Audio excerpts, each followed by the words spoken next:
Hindi naman daw pumunta si Bato de la Rosa para magpa-endorse. Hindi ka talaga i-endorse ng INC. Huwag na po kayong umasa. Etong si Bato talaga. Nadulas po etong damuhong ito na kuno ay hindi naman INC people lang ang naandyan sa rally na yan. Kundi kahit yung ibang relihiyon daw ay nakiisa rin kasama ng mga Muslim.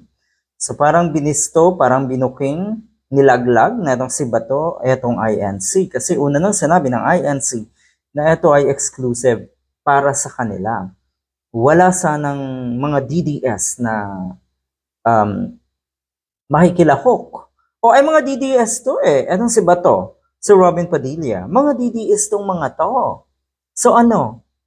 Kayo mismo ang sumuway sa kagustuhan ng INC na kanilang rally lang yan. Sana nagkaroon kayo daw ng sarili niyong rally, Mr. Bato de la Rosa at Mr. Robin Padilla. At talagang sinabi mo na hindi ka magpapa-endorse. Sino bang nakaisip niyan? Ikaw. Sa tingin mo, ang mga netizens nag-isip ng ganyan? Nung makita ka na palakad-lakad yan sa rally na yan? At pa-interview dito, pa-interview doon? Talaga ng Mr. Bato. Tapos sasabihin mo, hindi ka nagpapa-endorse. Eh ano yun? Alam mo talaga ang pinaglalaban at layunin ng INC? Alam niyo talaga yung salitang kapayapaan? Eh di ba allergic kayo sa mga ganong estado ng bansa, yung mapayapa at mas maayos na bansa? Di ba allergic kayo dyan? Ayaw nyo na malagay sa ayos ang ating bansa.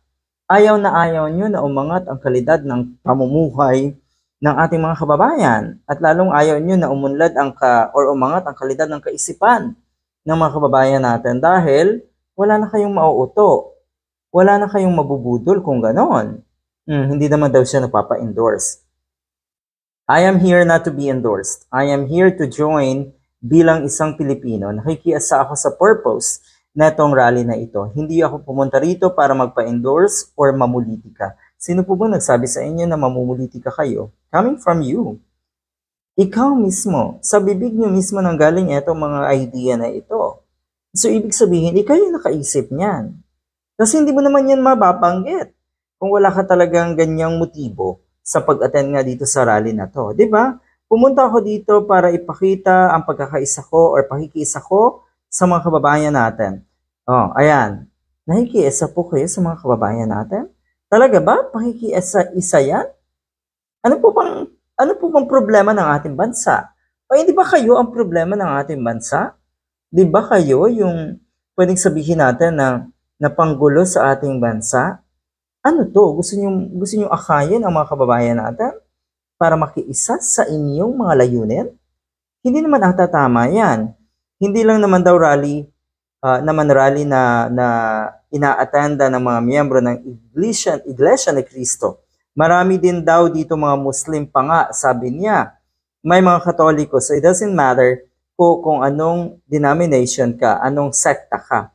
Basta kung ikaw ay Pilipino at gusto mong makiisa sa mga kababayan mo na gusto sa kapayapaan, sumama ka dito. So ayan, binuking na itong sa Mr. Bato de la Rosa na kaya dumami yan, ay naandyan din pala yung ibang relihiyon.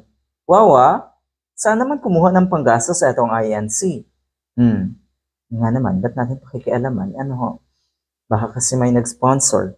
Yun yung gusto kong ipahiwatig na huwag po kayo masyadong plastic, Mr. Bato. Ano ho? Alam ng buong mundo kung ano yung sadya nyo sa pag-attend sa ganitong klaseng rally. Abay yung mga pipitsugin nga na meeting na pambarangay, ina-attendan mo eh. Eto pa kaya? Tapos sasabihin nyo na hindi ka namumulitika? For God's sake. Magkaisa, huwag mag-isa. Sino bang nag-iisa ngayon? Hindi ba si Sara Duterte? Ay mukhang sa puntong ito nga, minsan kayo, Mr. Bato de la Rosa at ilang nasa paligid ng mga Duterte, makikita ng taong bayan na minsan kayo ay sumisipsip sa Malacanang. At siguro, humahanap lang kayo ng tiyempo kung paano yung iiwan at ilalaglag din sa Sara Duterte. Kasi ang interest, sarili yung interest, ang chinecheck or iniingatan nyo eh. Diba? Ay kung patuloy nga kasi kayong kumapit sa mga palubog na bangka at sumandal sa mga pabagsak na pader, ay talagang wala kayong mahihita. Kaya ang nakikita ng taong bayan, sumisip din kayo, may mga pagkakataon na sumisip-sip kayo sa nasa Malacanang. Tapos sasabihin nyo, hindi ito pamumulitika. Kayo po ang nakikita namin na pinakadesperado sa pagkakataong ito. Napakalayo pa ng election. Not even campaign period pa. Wala pang campaign period. Pero eto na kayo. Nagkalat ang mga posters niya at tarpaulin sa buong bansa. Ano yon? Ano yon? Wala lang? Artista ka? Good luck.